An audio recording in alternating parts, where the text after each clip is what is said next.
on the agenda? Well, we had discussed last year or so adopting a policy to cap the unreserved funds at 5% of the last audited budget. And I'd like to bring that point up again because we do have an audited budget for the first time. So I'd like to bring this up to see where we're at.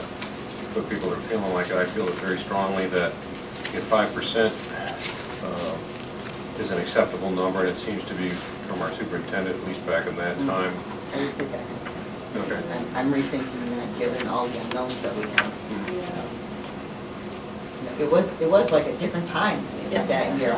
You know, Well, it was actually it was just we were just beginning to see on the horizon. Yeah, it was the calm before the storm, and that's, as you recall, why we didn't pass the policy after having discussed it. Well, we didn't discuss the policy because we didn't have an audited budget yet, and that had been recommended as well. No, Bucky had a policy that we spent a meeting discussing and had decided. I actually have a draft. I don't know if you want to look at it.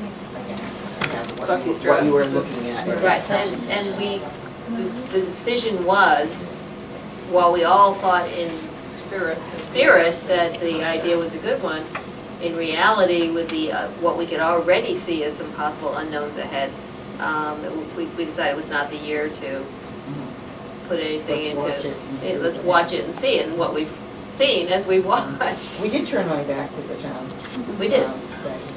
172,000 we took back to the town that year, but Carrie, we couldn't earmark it, but wasn't given in terms of the rolling agenda. It was given, and then there was a recommendation from the committee that they, that they recommend to the town council that they use it. Right. And then they wrote. Yeah, and so I mean, what happened was there was what we could consider a fairly direct benefit to the school community. yeah, of that, yes. Of that amount. Sidewalks. We got a new sidewalk here and a new sidewalk house in your North Road. And student safety, nothing to sneeze at. Absolutely.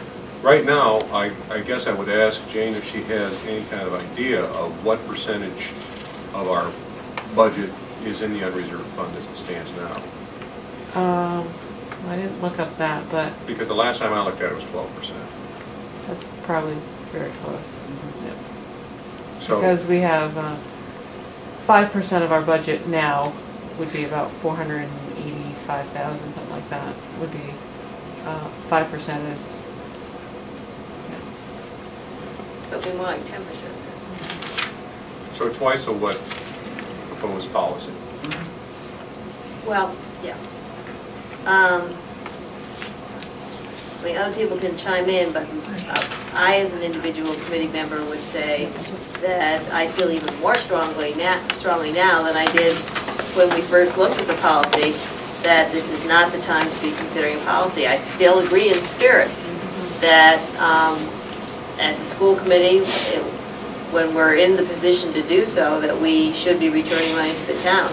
But in reality, when we know that our funding's being cut, when we know, for example, the request that was expressed by the town administrator on Monday that the school absorb 55% of the fourth quarter excise tax loss, we're able to do that because we've got an unreserved fund that we have earmarked for one-time expenses, one-time emergency expenses.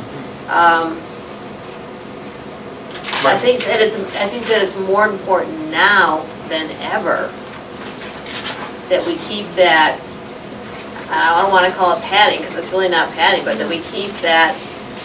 It's an unreserved fund. That's Well, what it is. it's an unreserved fund, but as we look ahead, there's no bright spot on the horizon financially for Jamestown. I understand, and what happens is there's no bright spot for Jamestown taxpayers either.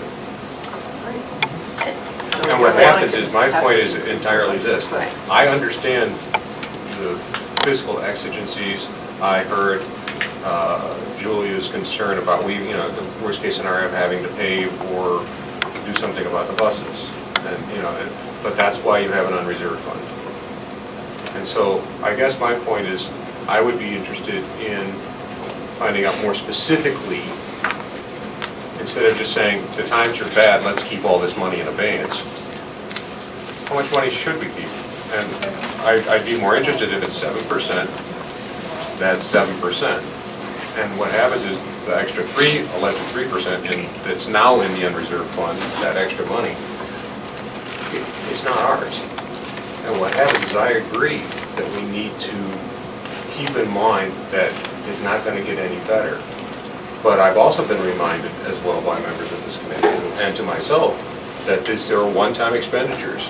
Our state's in a hell of a mess because they keep using one-time monies for things. This is supposed to be for financial exigencies, for emergencies and so forth. And I think that as it stands right now, even if it's 10% or 12%, is my opinion, is too high. I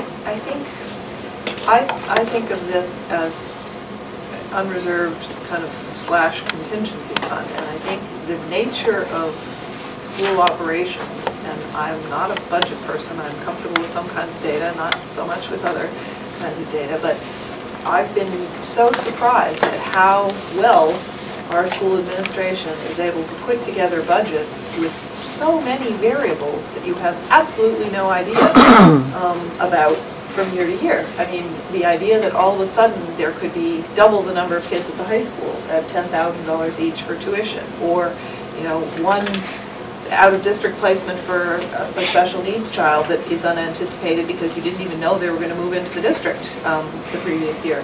To be able to come up with budget, you can only plan for what you know about, and there are so many things from one year to the next that change, and I think we're going to see more things from the state change than we even can see on the horizon, because you have no argument at all. So, given so many, I don't want to sound like Donald Rumsfeld, but we don't even know what we don't know, and I think having a sounded just like him. Certainly didn't know what he didn't know.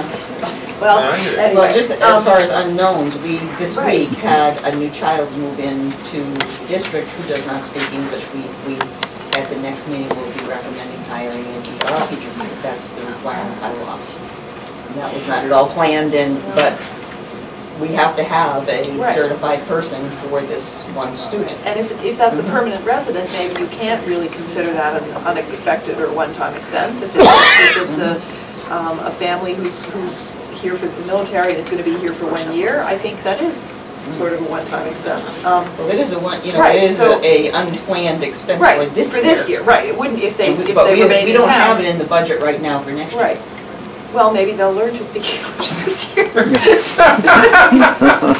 on the fast track. Get yourself a really Immersion good in EO. budget for that. Little budget anticipating this. But Yeah. still, I don't know. I think, I don't know how I would, on any kind of rational basis, decide on an arbitrary amount that a cap ought to be.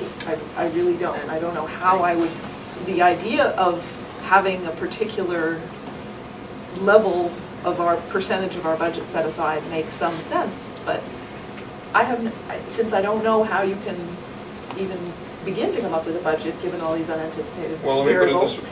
how could you pick a cap? Well, you ask your professionals, and for example, Bruce Kaiser did say 5%.